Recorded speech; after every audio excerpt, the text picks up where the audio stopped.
Should I start talking? Give me just a second.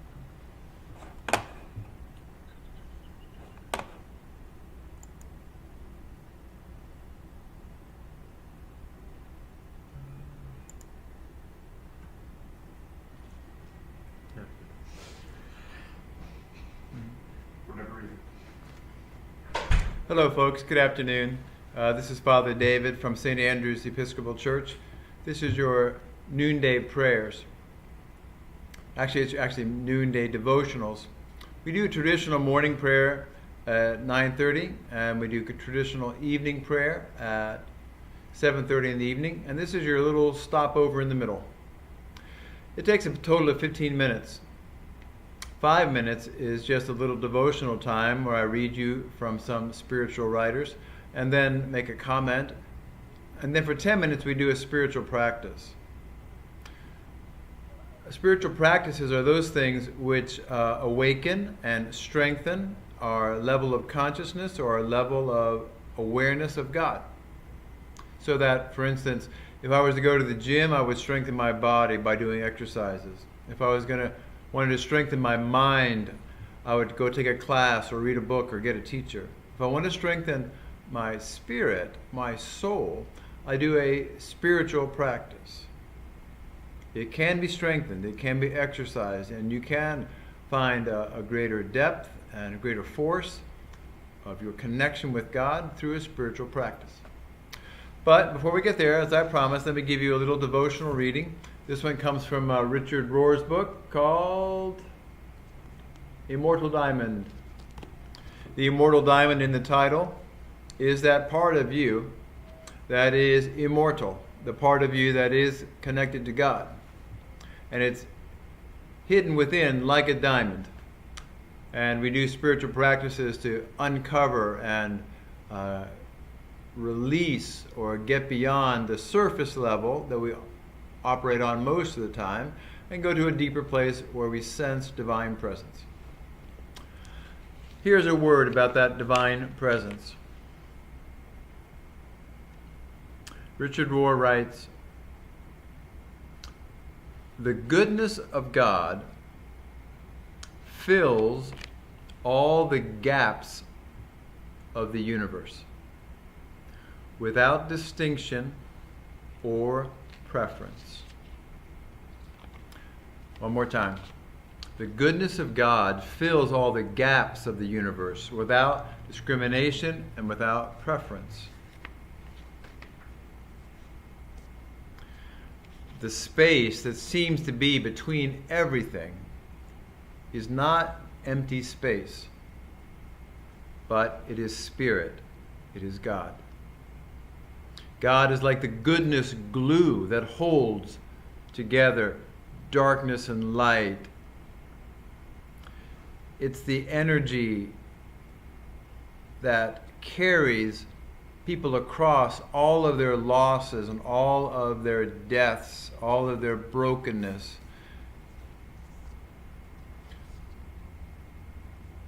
This is God's job description. It's called the grace.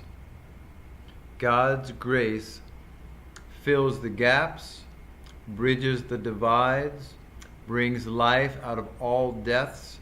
That's God's job description. Grace is not something God gives. Grace is what God is.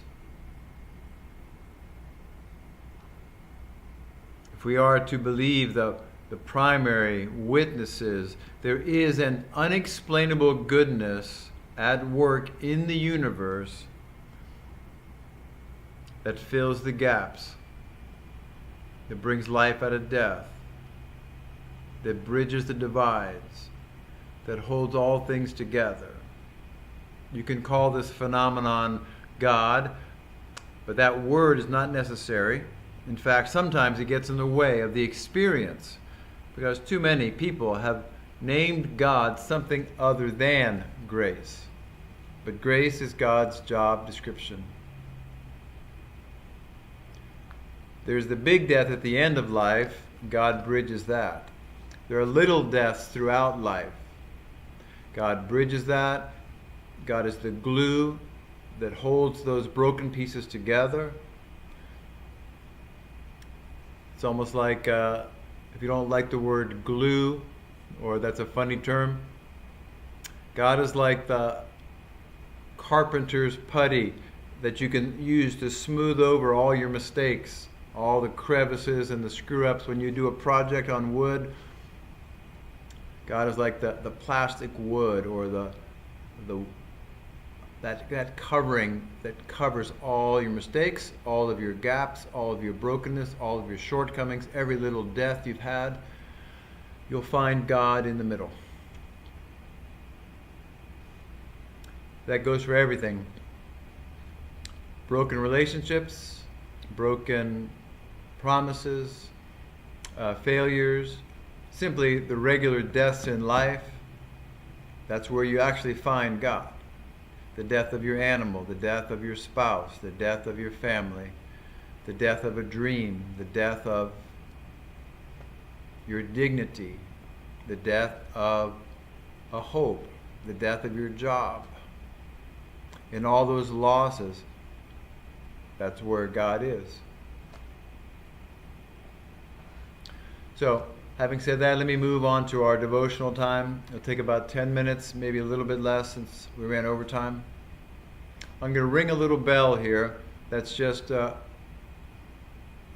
oratory symbol, an auditory symbol, just to help us stop our thinking mind for a moment and try to rest in the grace of God, rest in the divine presence. I'm going to do a little chant that helps me recenter and kind of clear my mind. If you do not like hearing the chant, or if you don't want to chant with me, you can simply turn off the sound and do your own kind of devotional or breath prayer while there is a picture on the screen of a fountain and a candle and some incense. So let's begin. Chant with me or listen in if you would like. We begin this prayer in the name of God the Father, the Son, and the Holy Spirit, the God of grace.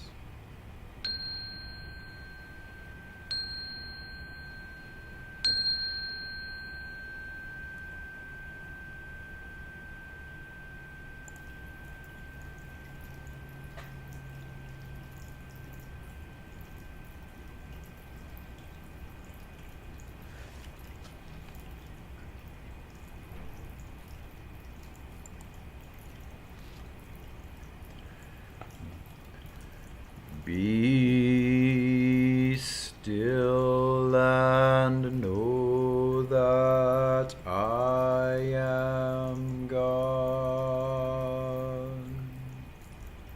Be still and know that I am. Be still and know.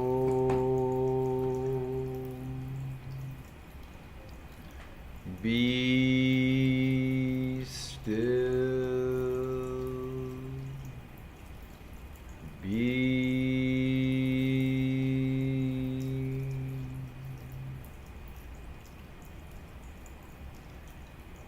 Be still and know that I am God.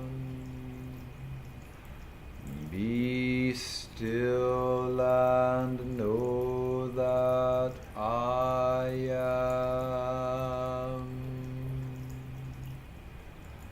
Be still and know. Be still.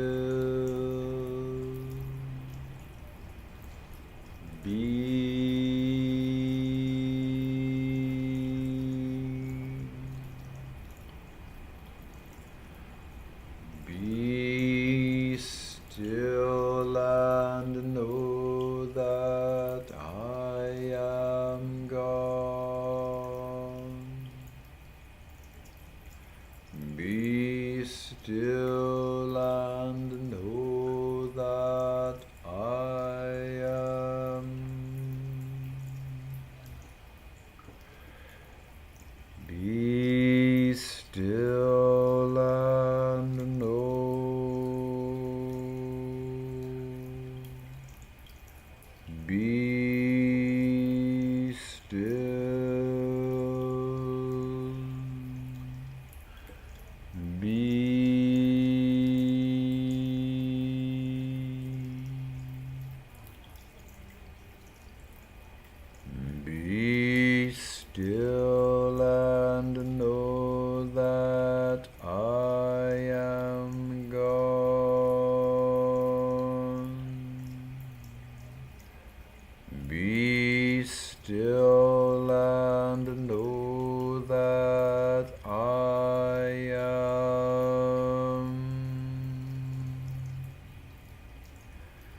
still and know.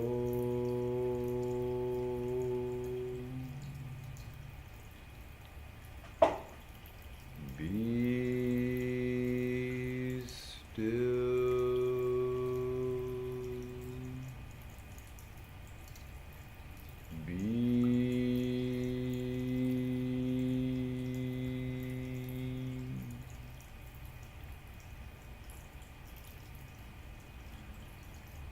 Be still and know that I am God.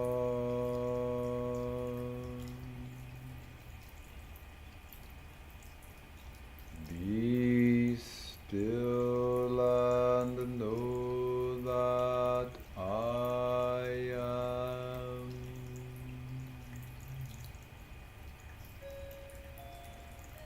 Be still and know.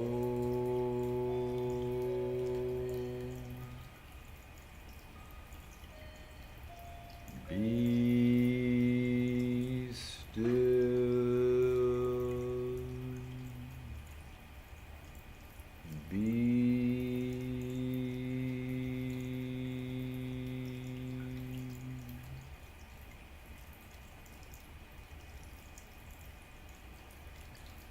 Be still and know that I am God. Be still and know that I am.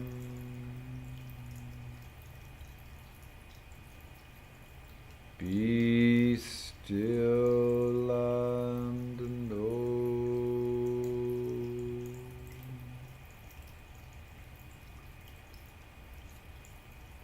Be still.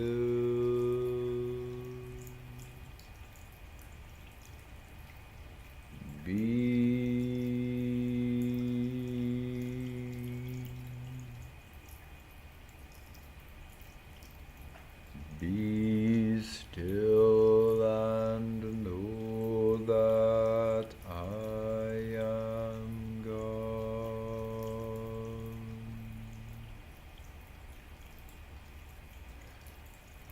Be still and know that I am. Be still and know.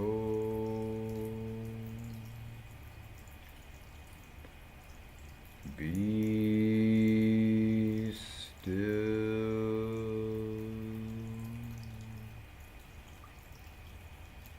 Be.